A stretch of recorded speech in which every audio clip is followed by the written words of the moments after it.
உள்ளத்துல இறைவனை தேடுங்க. நாளைக்கு 4 மணி நேரம் நீங்க இத செய்ய முயற்சி பண்ணுங்க. தீவிரமான செயல்பாடு இப்போ உங்களுக்கு மிக முக்கியம். ஏன்னா ஆண்டவருடைய, சாயப்பாவுடைய, பிரபஞ்சத்தோடைய, உங்க குல தெய்வத்தோடைய தொடர்பு உங்களுக்கு 100% இருக்குது. பாதி பயிற்சியை நீங்கள் வெற்றிகரமாக முடிச்சிருக்கீங்க. இது மிகப்பெரிய ஒரு ஆசீர்வாதம் தான் உங்களுக்கு.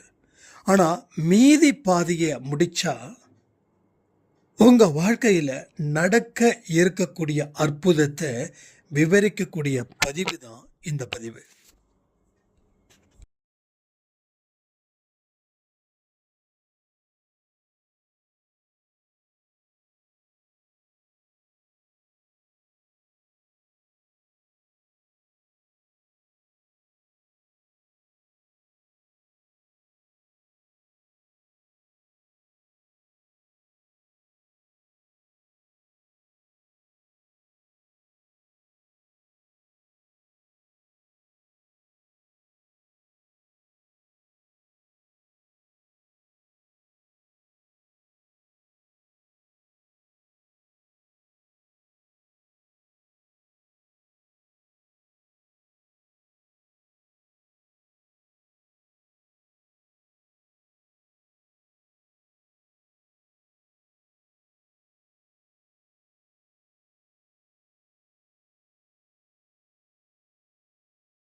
சைரா, என் உயிரின் உயிரானவர்களே, நேற்று 8 மணிக்கு கொடுத்த பதிவில் நிறைய விஷயங்களை நான் தெரிஞ்சுக்கிட்டேன். கடவுள் மீது எந்த அளவுக்கு பக்தி, அன்பு, நம்பிக்கை வைக்கணும் அப்படின்னு சொல்லி நீங்கள் சொன்னதையெல்லாம் 10-15 வருஷம் நான் செஞ்சுக்கிட்டு தான் இருந்தேன். அது எவ்வளவு பெரிய தப்பு. இனி நம்ம வாழ்க்கையில் என்ன செய்யணும் அப்படின்ற ஒரு வழிகாட்டுதலை நேற்று இரவு கொடுத்த பதிவு தெளிவாக வெளிச்சத்தை கொடுத்துச்சு. அதே போல் அந்த 4 விஷயங்களை இன்னைக்கு ஃபுல்லாக செய்ய சொன்னீங்க. இப்போ வரைக்கும் என்னோட மனசு அவ்வளவு அமைதியாக இருக்குது. என்ன ஒரு விசேஷம் அப்படின்னா, என்னுடைய கணவரே என்னோட முகத்தை பார்த்து, என்ன சந்தோஷமாக இருக்க, நீ எதையோ ஒன்று தொலைச்ச மாதிரி தானே இருப்ப அப்படின்னு சொன்னாங்க. அப்போ நான் சொன்னேன், இல்லைங்க, என்னுடைய தப்பை நான் தெரிஞ்சுக்கிட்டேன், புரிஞ்சுக்கிட்டேன். இனி நீங்களும் நம்ம குழந்தையும் எந்த கஷ்டமும் பட வேண்டாம்.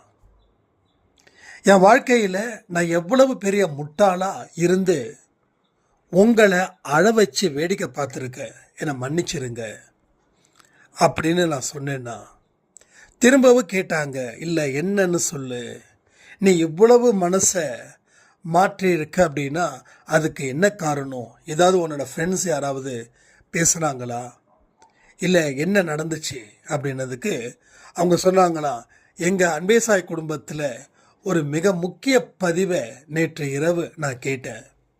கேட்கும்போது தாரையாக தண்ணி ஊத்துச்சு என் கண்ணில் இருந்து. இல்லாத ஒன்றை இருக்கிற மாதிரி நினச்சி நான் வாழ்ந்தது எவ்வளவு பெரிய தப்பு அப்படின்னு. என்னன்னா, இந்த அம்மா ஒரு டிகிரி முடிச்சிருக்காங்க. அவங்க கணவர் 10வது தான் படிச்சிருக்காங்க. இவங்களுக்கு வேலைக்கு போகிற அளவில் மைண்ட் இல்லை. கணவர் கூலி வேலை பார்க்குறாரு. அப்போ தான் கணவர் எப்படியாவது படிக்க வச்சு நல்ல உத்தியோகம் பார்க்கணுன்னு சொல்லி இவங்க காதலிக்கும் போது பிளான் பண்ணியிருக்காங்க. ஆனால் கணவருக்கு படிப்பு ஏறலை. ஏன்னா ஒட்டுமொத்த குடும்ப சுமையும் அவரோட முதுகில் இருக்கும்போது படிக்க முடியுமா? சத்தியமாக யாராலையும் முடியாது.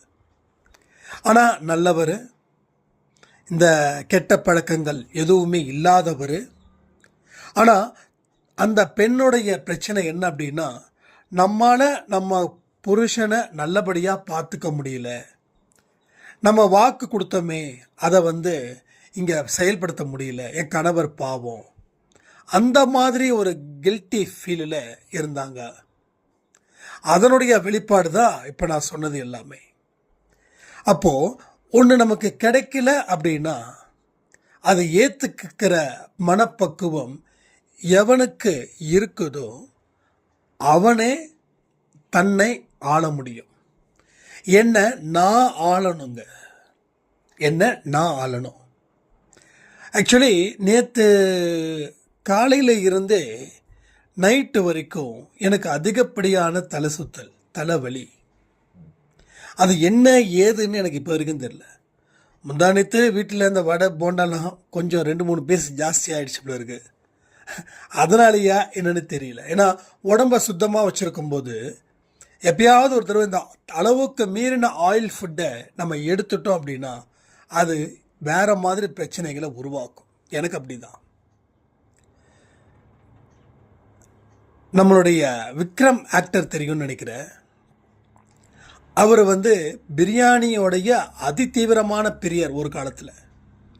அது பிரியாணி உடம்புக்கு நல்லது இல்லை, சிக்கன் பிரியாணி சொல்கிறேன், உடம்புக்கு நல்லது இல்லை அப்படின்னு சொல்லும்போது அந்த பிரியாணி சாப்பிட்றத நிறுத்திட்டார். அப்போது அசுத்தமான உணவுகள், அதாவது இந்த பரோட்டா, இந்த சூடு பண்ணி குழம்பு சாப்பிட்றது, இது மாதிரியான அசுத்தம் படைத்த உணவுகளை நிறுத்தின உடனே என்னைக்காவது ஒரு நாள் டேஸ்ட்டுக்காக சாப்பிட்டா அவருக்கு 2 நாள் லூஸ் மோஷன் போகுமா. அப்போ ஏற்கனவே சுத்தப்படுத்தப்பட்ட ஒரு இடத்துல அசுத்தம் வந்தால் அந்த சுத்தம் அதை அனுமதிக்காது.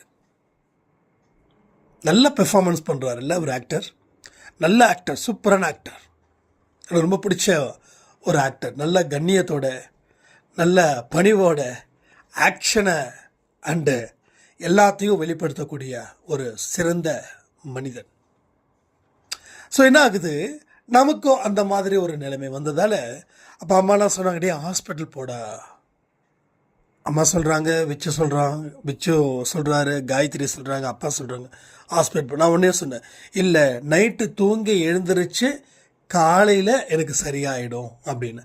அதே மாதிரி காலையில் கொஞ்சம் லேட்டாக தான் எழுந்திரிச்சேன், 8:30 மணி ஆகிடுச்சு. ஏன்னா நைட்டு ஃபுல்லாக ஏதோ வாட்டி ஏதோ பண்ணிருக்கு பாடியில். ஸோ காலையில் 8:30 மணிக்கு எழுந்திரிக்கும் போது ஒரே ஒரு டீ குடிச்சிட்டு என்னுடைய வேலையை ஆரம்பித்து பிரச்சனையே இல்லை. நேற்று நைட்டு 40 நிமிஷம் கொடுத்த ஆடியோ கூட தலை சுத்தலால் கொடுத்த ஆடியோ தான். இதை நீங்கள் நம்புறீங்களா நம்பலையான்னு தெரியாது. சாய்ப்பா மேலே சத்தியமாக அந்த 40 நிமிஷமும் அந்த தலை சுத்தலோடு தான் நான் ஆடியோவை கொடுத்தேன். ஒரு 2 இடத்துல மட்டும் பாஸ் பண்ணேன். ஏன்னா அப்பா கதவை தட்டினார், என்னடா பண்ணிகிட்ருக்க அப்படின்னு. அதுக்காக கதவை திறக்கும்போது மட்டும் ஆடியோ பாஸ் பண்ணிவிட்டு அடுத்த 2 நிமிஷத்தில் மறுபடியும் கொடுக்க ஆரம்பிச்சிட்டேன். இது ஏன் சொல்கிறேன்னா, என்னை பற்றி பெருமை பேசுகிறதுக்காக இந்த இடத்த நான் எடுத்துக்கல. நாம் நம்மளை ஆளணும், இன்னொருத்தன் ஆளக்கூடாது. நீங்கள் என்னதான் புருஷன் முண்டாட்டி க்ளோஸாக இருந்தாலும், நண்பர்கள் க்ளோஸாக இருந்தாலும் எவரும் உங்களை ஆளக்கூடாது. அதே போல் நீங்களும் பிறரை ஆளக்கூடாது. இது அன்பே சாயில சட்டம்னு ஒன்று இருக்குதுன்னா அதில் முதல் வார்த்தையே இந்த ஒரு வார்த்தை தான். உன்னை ஆள எவனுக்கும் அருகதை இல்லை, எவனுக்கும் அதிகாரம் இல்லை. அதை புரிஞ்சுக்கணும். இன்னொருத்த ஆண்டுக்கிட்ட இருந்தான்னா நம்ம அடிமைன்னு அர்த்தம். அப்போ நாம் எப்படி ஆள முடியும்? நமக்கு இருக்கக்கூடிய சுய கட்டுப்பாடு, சுய ஒழுக்கம், சுய பக்தி, இதெல்லாம் சுயமாக இருக்கணும். சுய கட்டுப்பாடு இது எனக்கு ரொம்ப பிடிச்ச ஒரு விஷயங்க, ரொம்ப பிடிச்ச ஒரு விஷயம். சுய ஒழுக்கம். நீங்கள் ஒர்க் பண்ணுறீங்கன்னு வச்சுக்கோங்களேன், உங்கள் சீனியர்ஸ் இருப்பாங்க இல்லையா, அவங்க இருக்கும்போது எப்படி டிசிப்ளினாக, எப்படி டெடிக்கேஷனாக நீங்கள் ஒர்க் பண்ணுறீங்களோ அதே போல் அவங்க இல்லாதப்பவும் நீங்கள் ஒர்க் பண்ணணும். ஏன்னா யாரும் உங்களை பார்க்கல, ஆனால் நீங்கள் உங்களை பார்க்குறீங்க. So you R A leading, you R A leader, sorry not a leading, you R A leader. So உனக்குள்ளே ஒரு லீடர் இருக்கான், அவன் உன்னை கண்காணிச்சிட்டு இருக்கான். அதனால் யார் இருந்தாலும் யார் இல்லைன்னாலும் உன்னுடைய சுயரூபம் வித்தியாசப்படக்கூடாது, ஒரே சுயரூபமாக தான் இருக்கணும். அப்படிப்பட்டவர்கள் தான் அவர்களை ஆள முடியும். இப்போ நீங்கள் ஒன்று ரெண்டே பேர் தாங்க. ஒன்று நீங்கள் உங்களை ஆளணும், இல்லைன்னா வேற ஒருவர் ஆளணும். இந்த ரெண்டே ரெண்டு விஷயந்தான். ஆனால் உலகத்தில் மொத்தமாக ஒரு 100 பேர் எடுத்துக்கலாம். ஒரு உதாரணத்துக்கு சொல்கிறேன். அதில் 90 பேருக்கு அடுத்தவங்க தான் ஆண்டுக்கிட்டு இருக்காங்க. இவன் அவர் ஆளுவார், அதாவது கணவர் மனைவி ஆளுவாங்க, மனைவி கணவன் ஆளுவாங்க. இதனால தான் வரக்கூடிய பிரச்சனைகள். நான் சொல்கிறத நீ ஏன் கேட்கல? இந்த ஒரு வார்த்தை எவ்வளோ மோசமான வார்த்தை தெரியுமா? நான் என்ன சொல்கிறேன் நீ கேட்கல, கணவன் சொல்லுவார். அங்கே ஒரு சண்டை வரும். மனைவி கொஞ்ச நாள் கழித்து நீ என்ன கேட்டல்ல, நீ சிக்காமலா போயிடுவ அப்படின்னு மனைவி ஒரு நாள் கேட்பாங்க. இப்படி தான் நடக்கும். அப்போது இங்கே யாரை ஆளணும்னு நாம் முடிவு பண்ணிட்டா நம்மளை நாம் ஆண்டுக்கலாம். அடுத்தவங்கள ஆள விடுறது தப்பு. சண்டை நடக்குதா இல்லையா? மனைவி கத்துன்னு கத்துறாங்க கணவனை. கணவன் அந்த இடத்துல அமைதியாக இருப்பார். ஆனால் ஒரு இடத்துல கணவர் வெடிப்பார். இந்த ஒரு விஷயத்தை மனசில் வச்சு ஒரு நாள் வெடிப்பு ஜாஸ்தியாகும். அப்போ அந்த மனைவி ஏதாவது ஒரு தப்பு பண்ணியிருப்பாங்க. அப்போ இதையும் சேர்த்து வரும். கடைசியில் மனைவி சொல்லுவாங்க, அன்னைக்கு நான் உனக்கு பேசுனதால நீ எனக்கு இப்போ பேசிகிட்டு இருக்கியா? அப்போ மறுபடியும் சண்டை வரும். ஸோ மாதத்தில் 30 நாள், ஆனால் இங்கே 90 தடவை சண்டை வருது. அப்போனா ஒரு நாளைக்கு 3 சண்டை.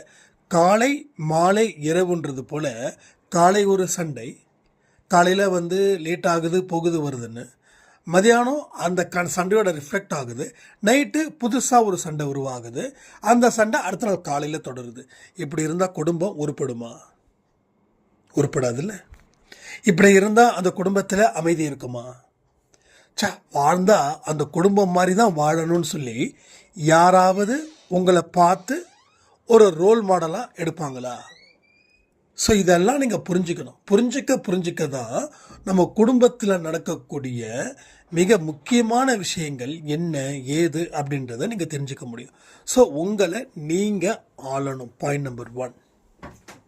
அதுக்கு ஆளணும்னா சுய கட்டுப்பாடும், சுய ஒழுக்கமும், சுய பக்தியும், சுய பலமும், சுய அறிவும் மிக மிக மிக முக்கியம். இந்த 5 பாயிண்ட்டு மிக மிக முக்கியம்.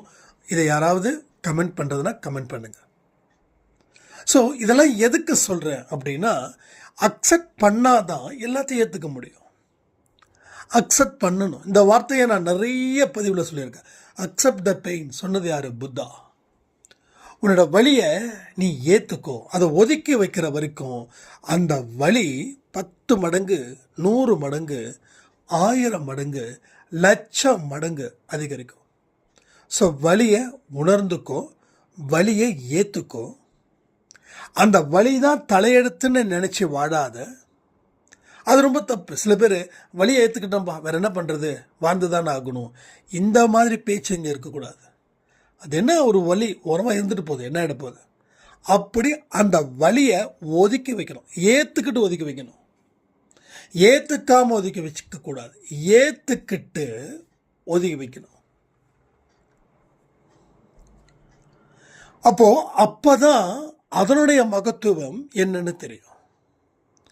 அப்போது நம்மளோட ரியாலிட்டி ஒன்று இருக்குது. அதை நாம் எல்லா இடத்துலையும் இழந்து நிற்கிறோம். நம்மளுடைய ரியாலிட்டியை புதைக்கிறோம். நம்ம நகையை அடமானம் வைக்கும் போது நம்ம நகை நமக்கு சொந்தம் இல்லை. நம்ம வீட்டில் பீரோவில் இருக்கும்போது தான் நமக்கு அந்த நகை சொந்தம்.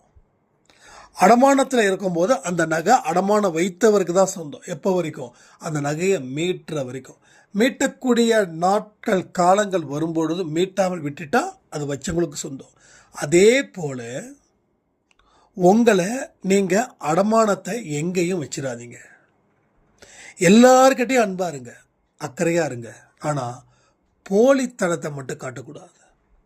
கடவுள் அதை எந்த கடவுளும் விரும்புறதில்ல. சாய்ப்பா மட்டுமா விரும்புறதில்ல? உண்மையிலே சொல்லட்டுமா, சாய்ப்பா எவ்வளவு தவறுகளை செய்தாலும் மன்னிக்கக்கூடியவர். ஏன்னா அவர் கலியுக புருஷன், கலியுக அவதாரம், குரு, ஒரு மனிதனாக இருந்து தெய்வமாக மாறினவர்.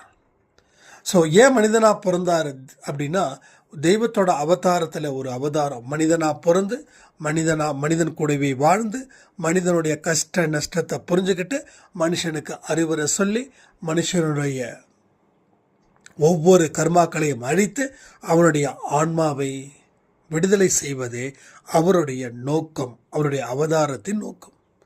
இப்படி தான் ரமண மகரிஷி, விவேகானந்தர், யோகி ராம் சரத்குமார், நம்ம சாயப்பா, ராகவேந்திரர், மகா அவதார் பாபாஜி, இந்த முகுந்தன், இவங்கெல்லாம் இப்படி தான் வந்தாங்க.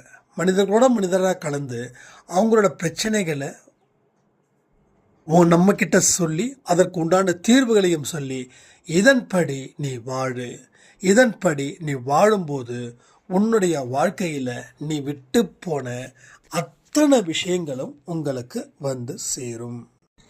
கடவுளோட அருளை பெறுவதற்கு இதை விட சிறப்பான சந்தர்ப்பங்கள் இல்லை. நீங்கள் வைக்கிற பூஜை முறைகள் வைங்க, நான் வேண்டான்னு சொல்லலை. ஆனால் நீங்கள் செய்கிற பூஜையால் மட்டும் வாழ்க்கையை மாற்றிட முடியும்னு நம்பி செய்கிறீங்களே, அதுதான் மூட நம்பிக்கை.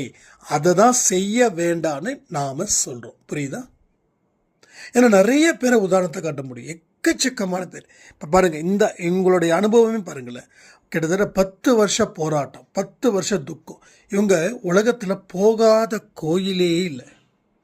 அவங்க சொல்கிறாங்க, நான் ஒரு கோயில் சொல்கிறேன், ஏதோ ஒரு ஆடியோவில் கொடுக்கும்போது சொல்கிறாங்க, நீங்கள் சொன்ன அந்த மாரியம்மன் கோயிலுக்கு கூட நான் வந்துட்டு போனேன். அவங்க இருக்கிற தூரம் கிட்டத்தட்ட 300 கிலோமீட்டர். நான் சொன்னேன், இதை வந்து அவங்க தான் சொல்கிறாங்க, இது வந்து என்னுடைய எக்ஸ்பீரியன்ஸை நீங்கள் கண்டிப்பாக அன்பே சாய் குடும்பத்தில் சொல்லணும். அப்போது நான் சொல்லக்கூடிய மாரியம்மன் கோயில் வந்து ஊருக்கு ஒதுக்குப்புறமாக இருக்கிறது. அப்போ அந்த கோயிலுக்கு வரைக்கும் அவங்க வந்துட்டு போயிருக்கிறாங்க. நடக்கலை, நல்லது நடக்கலை அப்படின்னா மாரியம்மன் சக்தி இல்லாத மாரியம்மன் இல்லை. அப்படி சொன்னால் என்னை விட பைத்தியகாரம் உலகத்தில் யாருமே இல்லை. Mariamman is powerful, சாய்பா is powerful, Jesus is powerful. இதெல்லாம் வந்து மாற்றவே முடியாது, யாராலையும் மாற்ற முடியாது, மறுக்கவும் முடியாது. ஏன்னா தெய்வத்துடைய அருள் எனக்கு கிடைக்கலன்னா இன்றைக்கி நான் இந்நேரம் மறுபிறவி எடுத்து எனக்கு வயசு 10-11 இருக்கும். சீரியஸாக நான் வந்து ஜோக்குக்காக சொல்லலை, சும்மா வந்து வேறு எதுவும் பேசலை, உண்மையிலே சொல்கிறேன். ஏன்னா வாழ முடியாத அளவுக்கு இங்கே நிர்பந்தம் வந்ததுன்னா சாப்பிட்றதுன்னா பெரிய விஷயமா என்ன? கண்ணை மூடிட்டு 10வது மாடியாவது கீழே குச்சாவோட முடிஞ்சிருச்சுங்க மேட்ரு இல்லையா? ஒரு ரயில்வே ட்ராக்கில் அவ்வளோதான், பெரிய விஷயமே இல்லை. வாழ்கிறது தான் கஷ்டம், சாப்பிட்றது ரொம்ப ஈஸி. அந்த வலி 10 நிமிஷம் வலி, அவ்வளோதான்.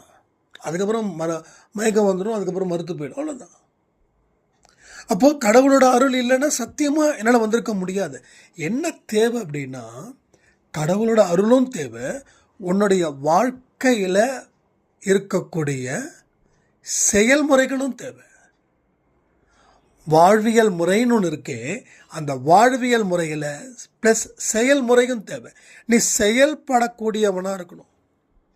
நீ ஒரு ஓரமாக உட்காந்துக்கிட்டு கடவுள் செய்வார், நான் இப்போ தான் மாரியம்மன் கோயிலுக்கு போயிட்டு வந்தேன், நான் இப்போ தான் எடுங்க, தப்பே இல்லை. இப்போ நான் சொல்கிறேன், நீங்கள் கோயிலுக்கு போகிறது உங்கள் மன பலத்தை அதிகரிக்கும், உங்களுக்கு ஆசீர்வாதம் சத்தியமாக கிடைக்கும். நீங்கள் கோயிலுக்கு போங்க, நான் கோயிலுக்கு போக வேண்டாம்னு சொல்லவே இல்லை. தினமும் கோயிலுக்கு போங்க, தினமும் போங்க.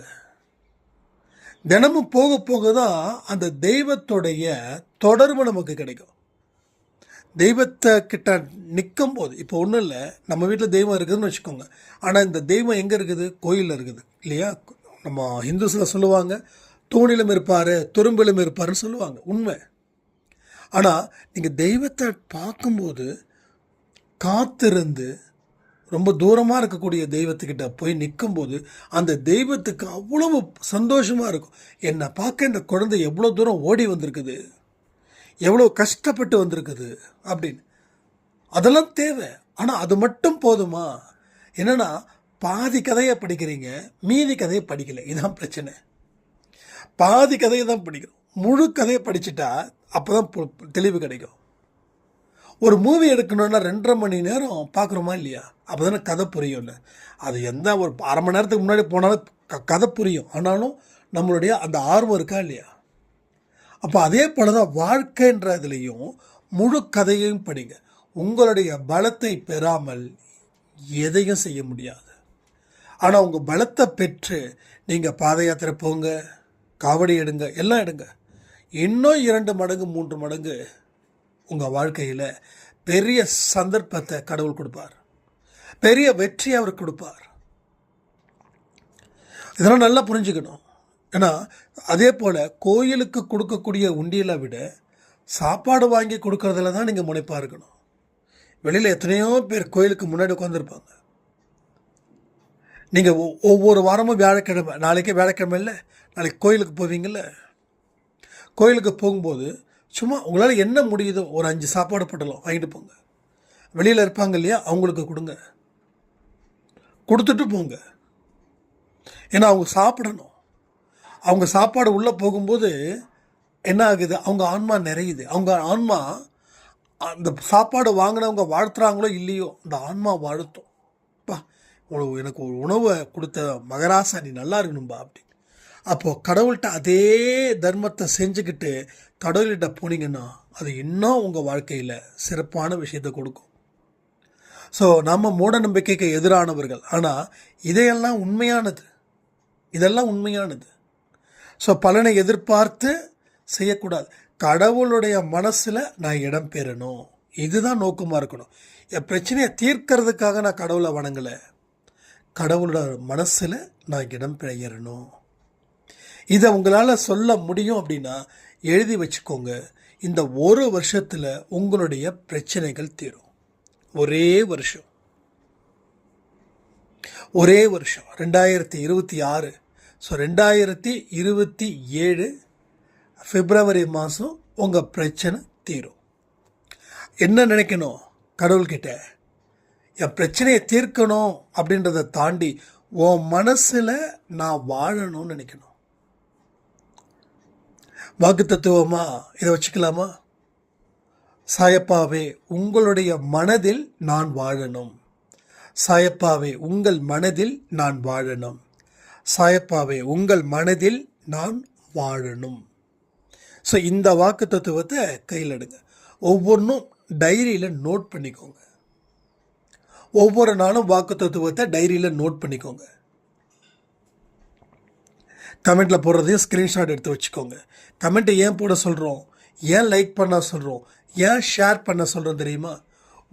நீங்கள் இதெல்லாம் செய்கிறதால என்ன நடக்குது, நடக்க முடியாத ஆச்சரியத்தையும் கடவுளை ஏற்படுத்துவார். ஒரு வார்த்தைகளை இன்னொருத்தவங்களுக்கு நீங்கள் கொண்டு போய் சேர்க்கும்போது அந்த வார்த்தைகளால் அவங்க வாழ்க்கை மாறுச்சுன்னா அது உங்களுக்கு கூடுதல் ஆசீர்வாதம், கூடுதல் வெற்றியை பெறுவதற்கு உண்டான ஒரு முயற்சி. இங்கே ஒரு அம்மா இருக்காங்க, அவங்க நேம் சொல்ல விரும்பலை.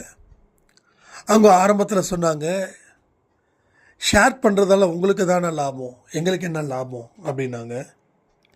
நம்ம இப்போ ஷேர் பண்ண சொல்லவே இல்லை. இது வந்து அன்பேச ஆரம்பித்த டைமில் நான் ஏன் ஷேர் பண்ணணும் அப்படின்னாங்க. நான் ஒன்று சொன்னேன், நாங்கள் இங்கே ஷேர் பண்ணணும்னு உங்களை கேட்கல. ஆனால் ஷேர் பண்ணோன்னா ஒரு வார்த்தையை, ஒரு சில விஷயத்தை நீங்கள் அதை தெரிஞ்சுக்கிட்டு மற்றவங்களுக்கு பயன்படட்டும் அந்த நம்பிக்கையில் நீங்கள் ஷேர் பண்ணுறீங்க. ஷேர் பண்ணுறது அந்த அவங்களுக்கு போதுமான அளவுக்கு அந்த வார்த்தையால் அவங்களுக்கு வெற்றி கிடைச்சதுன்னா அந்த வெற்றி உங்களுக்கு காணிக்கையாக்கப்படும். அந்த வெற்றி உங்களுக்கு காணிக்கையாக்கப்படும். இப்போ அவங்க சொல்கிறாங்க, எல்லா ஆடியோஸையும் நான் ஷேர் பண்ணுவேன், கேட்குறாங்களோ கேட்கலையோ நான் வாட்ஸ்அப் ஸ்டேட்டஸில் வைப்பேன், ஃபேஸ்புக்கில் ஷேர் பண்ணுவேன், இன்ஸ்டாகிராமில் ஷேர் பண்ணுவேன், ஷேர் சாட்டில் ஷேர் பண்ணுவேன். இப்போது என் வாழ்க்கையில் என்னோடய பிரச்சனைகள் தீர்க்கப்படுதுன்றதை நான் உணர்ந்துக்கிட்டே இருக்கேன் அப்படின்னு ஒரு லென்த்தியான ஒரு ஆடியோ கொடுத்தாங்க. என்னென்னா இதான் ஒரு விஷயம். இப்போ எனக்கு யாரோ ஒருத்தங்க ஷேர் பண்ணி தான் நான் சாய்பாவை பற்றி தெரிஞ்சுக்கிட்டேன். அப்போது எனக்கு எத்தனை பேர் ஷேர் பண்ணியிருக்காங்களோ, எத்தனை பேர் ஷேர் பண்ணதை நான் படித்து அதை நான் என்னோடய வாழ்க்கையில் நான் கொண்டு வந்து என் நல்ல இடத்துல நிற்கிறேனோ அத்தனை என்னோட இந்த நிலைக்கு எனக்கு கண்ணுக்கு தெரியாத அத்தனை பேரும் நன்றியை நான் சொல்லுவேன். அப்போது நான் நன்றியை சொல்கிறேனோ நன்றியை சொல்லலையோ, என் வாழ்க்கை முறை மாற மாற மாற இவனுக்கு பின்னாடி இருக்கக்கூடிய ஒரு அணில் குட்டியாக இருக்கட்டும், இல்லை ஒரு பெரிய காண்டாமிருகமாக இருக்கட்டும், எல்லாத்துக்கும் அவைகள் போய் சேரும். எல்லாத்துக்கும் அவைகள் போய் சேரும். ஒன்றுக்கு கூட மிஸ் ஆகாது. ஸோ அந்த மாதிரி தான் உங்களை நம்ம இந்த விஷயத்தை ஷேர் பண்ண சொல்கிறோம். ஸோ நான் ஒரு யூடியூபராக இருந்து நான் இன்றைக்கு வரைக்கும் பேசலை. யூடியூபராக இருந்து பேசணும் அப்படின்னா இன்னும் எத்தனையோ டெக்னிக்ஸ் நம்ம யூஸ் பண்ணுவோம். அன்னையிலேருந்து இன்றைக்கு வரைக்கும் நம்ம ஆடியோவில் தான் உங்களுக்கு கம்யூனிகேட் பண்ணுறோம். சம்டைம்ஸ் மந்த்லி 1 or 2 times யூடியூப்காரங்க அடிக்கடி சொல்லுவாங்க, ஃபேஸ் காட்டி வீடியோ கொடுங்க அப்படி ரெக்கமெண்ட் பண்ணுவாங்க. அது ரொம்ப சேஃபானது, நாளைக்கு ஏதாவது ஒரு ப்ராப்ளம் வந்தால் கூட அதை கிளைம் பண்ணுறதுக்கு ஈஸியாக இருக்கும் அப்படின்னு. ஸோ அதுக்கு தான் நம்ம 1-2 இது. ஏன்னா இது நம்ம குடும்பம்.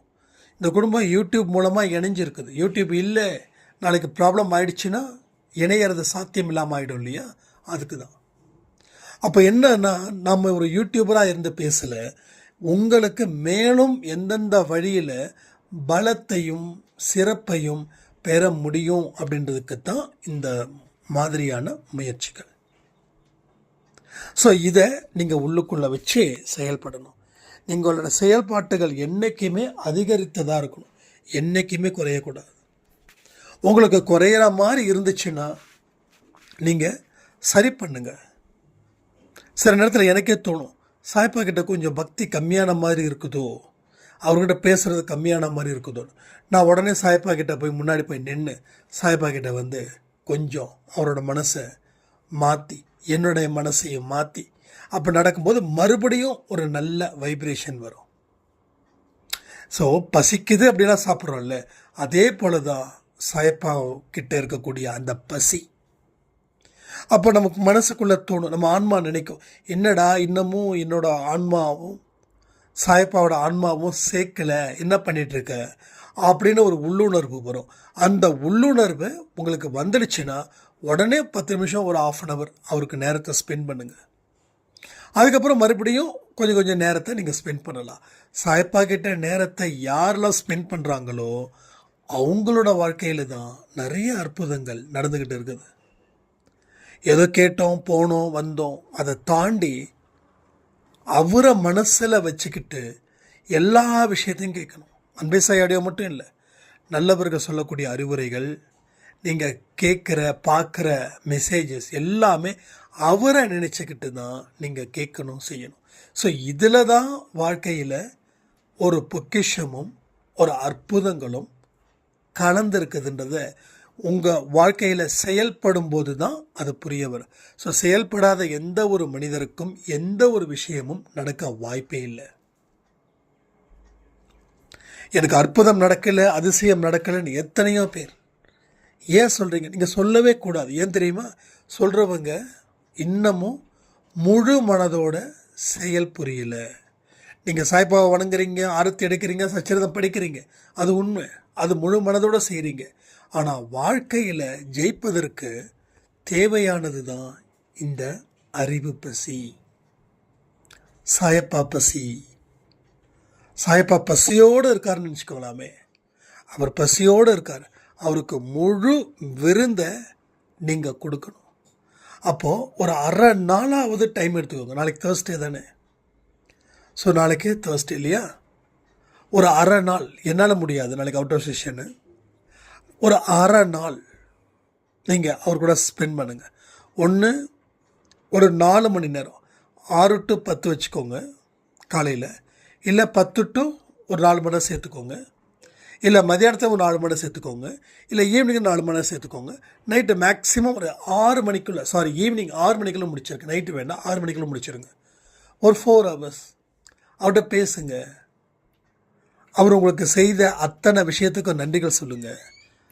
ஒரு 4 மணி நேரம் ஆனால் தேவை, 1/2 மணி நேரம்லாம் பத்தாது. ஒரு 4 மணி நேரம் நாம் செஞ்சாதான் நம்ம அடுத்த ஒரு 1 மணி நேரமாவது அந்த ஒரு மைண்ட் செட் க்ரியேட் ஆகும். அந்த 1 hour அடுத்த ஒரு வாரத்துக்கு ஸ்ட்ராங்காக இருக்கும். ஓகேங்களா? ஸோ எல்லாருமே கொஞ்சம் ஞாபகப்படுத்துங்க, ஒவ்வொரு புதன்கிழமை அன்னைக்கும் ஒரு செயல்முறையை வியாழக்கிழமை நம்ம உருவாக்கலாம். அதன் மூலமாக கோடி நன்மைகளை நம்ம பெறலாம். ஸோ இப்போவும் சொல்கிறேனே, அன்பே சாய் குடும்பத்தில் இருக்கிறவங்க கோடி நன்மைகளை பெறப்போவது 100க்கு 100 உறுதி. செயல்படும் வீரர்களாக மாறணும், வாழ்க்கையோட சித்தாந்தத்தை புரிஞ்சுக்கணும், வாழ்க்கையோட வழிமுறைகளை தெரிஞ்சுக்கணும், பாவத்தை தீர்க்கணும், புண்ணியத்தை அதிகரிக்கணும், கஷ்டத்தை ஏற்றுக்கணும், துவண்டு போகிற நேரத்தில் சாய்ப்பா கிட்ட பேசணும். ஸோ நம்மளால் எல்லாம் முடியுன்ற வரைக்கும் உங்கள் வாழ்க்கை இருக்குதுன்னு நம்புங்க. நம்பிக்கை ஒன்றே உங்கள் வாழ்க்கையில் 2 மடங்கு சந்தோஷத்தையும் வெற்றியையும் அதிகரிக்கும். உலகத்தில் நீங்கள் வாழ்வதற்கு தேவையான அடிப்படை விஷயம் ஒன்றே ஒன்று, நம்பிக்கை. விவேகானந்தர் சொன்ன ஒரே ஒரு வார்த்தை சொல்லி இந்த பதிவை முடிக்கிறேன்.